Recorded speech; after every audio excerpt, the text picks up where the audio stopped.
Pathanamthitta Adoor police സ്റ്റേഷനുള്ളിൽ വയോധികനെ മർദ്ദിച്ചു എന്നു പരാതി. സാമ്പത്തിക തർക്ക പരാതിയുമായി ബന്ധപ്പെട്ട് സ്റ്റേഷനിലെത്തിയപ്പോൾ സബ് ഇൻസ്പെക്ടറായിരുന്ന അനൂപ് ചന്ദ്രൻ അസഭ്യം പറയുകയും ബൂട്ടിട്ട് ചവിട്ടുകയും ചെയ്തു എന്നാണ് പരാതി. മുഖ്യമന്ത്രിക്കുൾപ്പെടെ പരാതി നൽകി മാസങ്ങൾ കഴിഞ്ഞിട്ടും നീതി കിട്ടിയില്ല എന്ന് പള്ളിക്കൽ സ്വദേശി ബാബു പറഞ്ഞു. അവിടുത്തെ സ്റ്റേഷനിലെ SI അനൂപ് ചന്ദ്രൻ എന്ന് പറയുന്ന വ്യക്തി കടന്നു വരികയും ജാതീയപരമായും വംശീയപരമായും വ്യക്തിപരമായും സംഘടനാപരമായും ഒക്കെ അധിക്ഷേപിക്കുകയും അദ്ദേഹം ഞാൻ കുറ്റക്കാരനാണെന്ന് വരുത്തി തീർത്ത് അദ്ദേഹം എന്നെ മർദ്ദിക്കുകയുണ്ടായി. പല പ്രാവശ്യം കൈയോങ്ങി അടിക്കാൻ വരികയും പക്ഷേ അത് CCTV അവിടെ ഉണ്ടെന്നുള്ള തിരിച്ചറിവ് കൊണ്ടോ എന്തോ അദ്ദേഹം അത് ചെയ്യാതെ എന്നെ തൊഴിക്കുകയായിരുന്നു. ബൂട്ടിട്ട കാൽ കൊണ്ട് എൻ്റെ ഇടത് കാലിൽ തൊഴിക്കുകയും തൽഫലമായി മുറിവ് പറ്റുകയും അന്ന് തന്നെ ഗവൺമെൻറ് ഹോസ്പിറ്റൽ അടൂരിൽ ഞങ്ങൾ ചികിത്സ തേടുകയും പിന്നെ പിറ്റേന്ന് പരാതി കൊടുക്കുകയാണ് ചെയ്തിട്ടുണ്ടാവുക.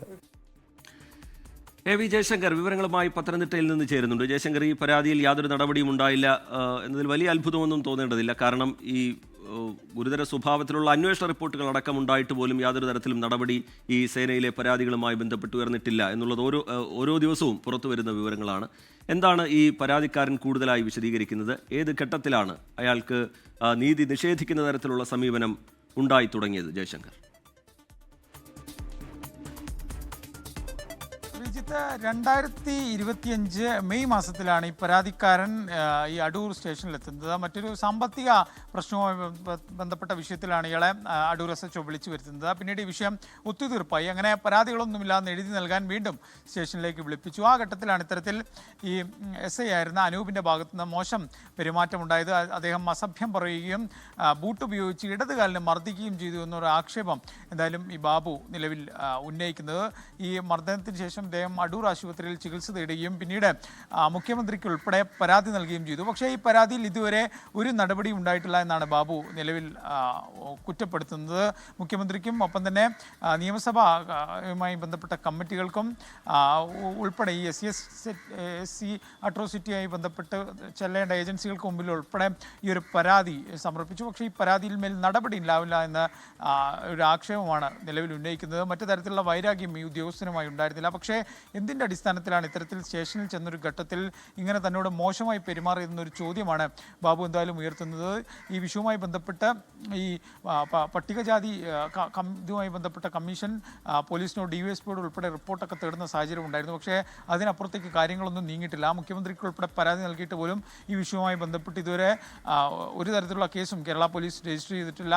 കാര്യമായ അന്വേഷണ റിപ്പോർട്ടുകളൊന്നും ഈ ഉദ്യോഗസ്ഥനെതിരെ ഇല്ല. ഈ ഉദ്യോഗസ്ഥൻ ഇപ്പോഴും ലോ ആൻഡ് ഓർഡറുമായി ബന്ധപ്പെട്ട ഉത്തരവാദിത്തം നിർവഹിച്ചുകൊണ്ട് പത്തനംതിട്ട ജില്ലയിൽ തന്നെ തുടരുന്നൊരു സാഹചര്യമാണ്. എന്തായാലും ഈ വിഷയവുമായി ബന്ധപ്പെട്ട് തുടർ നിയമ പോരാട്ടങ്ങൾ തുടരുമെന്നാണ് ഇദ്ദേഹം പറയുന്നത്. ഈ അന്നത്തെ CCTV ദൃശ്യങ്ങൾ ഉൾപ്പെടെ ശേഖരിക്കാൻ ഒരുങ്ങുകയാണ്. പക്ഷേ പോലീസ് ഇക്കാര്യത്തിൽ നൽകുന്ന വിശദീകരണം മറ്റിടങ്ങളിൽ നടന്ന സംഭവവുമായി ബന്ധപ്പെട്ട് പോലീസിന്റെ ക്രൂരമർദ്ദനവുമായി ബന്ധപ്പെട്ട് വലിയ രീതിയിൽ പ്രതിഷേധമുയരുകയും ചർച്ചയാകുകയും ഒക്കെ ചെയ്യുന്ന പശ്ചാത്തലത്തിൽ ഇത് പറയാൻ ധൈര്യം വരുന്നു എന്നാണോ ഈ പള്ളിക്കൽ സ്വദേശി ബാബു മാധ്യമങ്ങളോട് വിശദീകരിക്കുന്നത്? ജയശങ്കർ,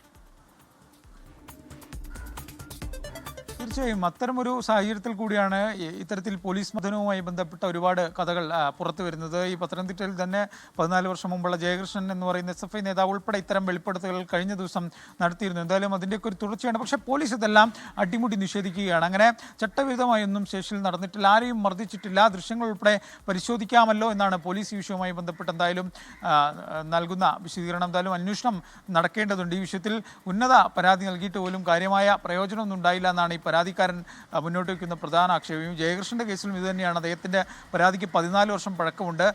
മുഖ്യമന്ത്രിക്ക് ഉൾപ്പെടെ പരാതി നൽകിയിട്ടും ഫലമില്ല. അതേ കാര്യം തന്നെയാണ് ഈ ബാബുവിൻ്റെ വിഷയത്തിലും ഉള്ളത്. മുഖ്യമന്ത്രിക്കും പരാതി നൽകിയിട്ടും പ്രത്യേകിച്ച് ഗുണമൊന്നും ഇതുവരെ ഉണ്ടായിട്ടില്ല, കാര്യമായ നടപടികളിലേക്കും കടന്നിട്ടില്ല. എന്തായാലും ഈ ബാബു ഇതുമായി ബന്ധപ്പെട്ട് നിയമ പോരാട്ടങ്ങളുമായി മുന്നോട്ട് പോകുമെന്ന് തന്നെയാണ് നിലവിൽ പറയുന്നത്.